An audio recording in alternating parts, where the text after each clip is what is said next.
Inangkat sa budget hearing ng Senado ang reappearing projects ng DPWH. Ito yung mga proyektong napondohan na dati pero popondohan ulit para sa susunod na taon. Live mula sa Senado, nangunguna sa balita si Camille Samonte. Kapatid, ano bang paliwanag ng DPWH sa mga proyektong ito?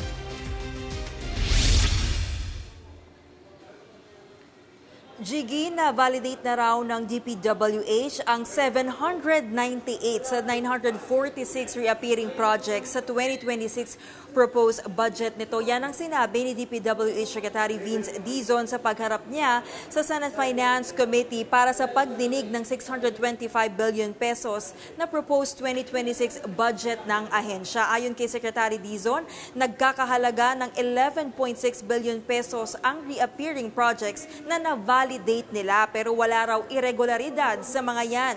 Continuation projects daw ito na kailangan ng dagdag pondo sa susunod na taon para matapos. Pero humingi ng dagdag na oras ang DPWH para beripyakihin ang natitirang 148 reappearing projects. Binigyan sila ni Finance Committee Chair Sherwin Gatchalian hanggang Biyernes para kumpletuhin ito. Pero kung hindi, posibleng irekomenda ng komite na tapyasan ng budget ng DPWH. Jiggy?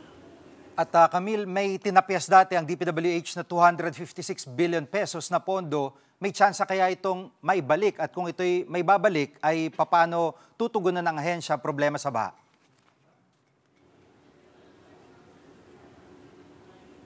Jiggy, yan din yung tanong kanina ni Senator Erwin Tulfo. At tiniyak nga ni Secretary Dizon na mayroon namang 15 billion pesos para sa flood control projects na pinondohan sa pamamagitan ng foreign assistance tulad ng Asian Development Bank, World Bank at Japan International Cooperation Agency. Sigurado raw na hindi mananakaw ang pondong yan. Magkakaroon din daw ng malawakang flood mitigation program ang DPWH, katuwang ang mga lokal na pamalaan. Kasama dyan ang paglilinis ng mga daluyan ng tubig sa Metro Manila at iba pang flood-prone areas sa bansa. Sa huli, nagalusot sa Senate Finance Committee ang 625 billion pesos sa 2026 proposed budget ng DPWH. Yan muna ang latest dito sa Senado. Balik sa iyo, Jiggy. Yan ang ulat ni Camille Samonte live mula sa Senado. Mga kapatid, Jiggy Manikad po. Pagdating sa mahalagang balita sa loob at labas ng bansa, dapat una sa lahat, mag-follow at mag-subscribe na sa social media pages ng News 5.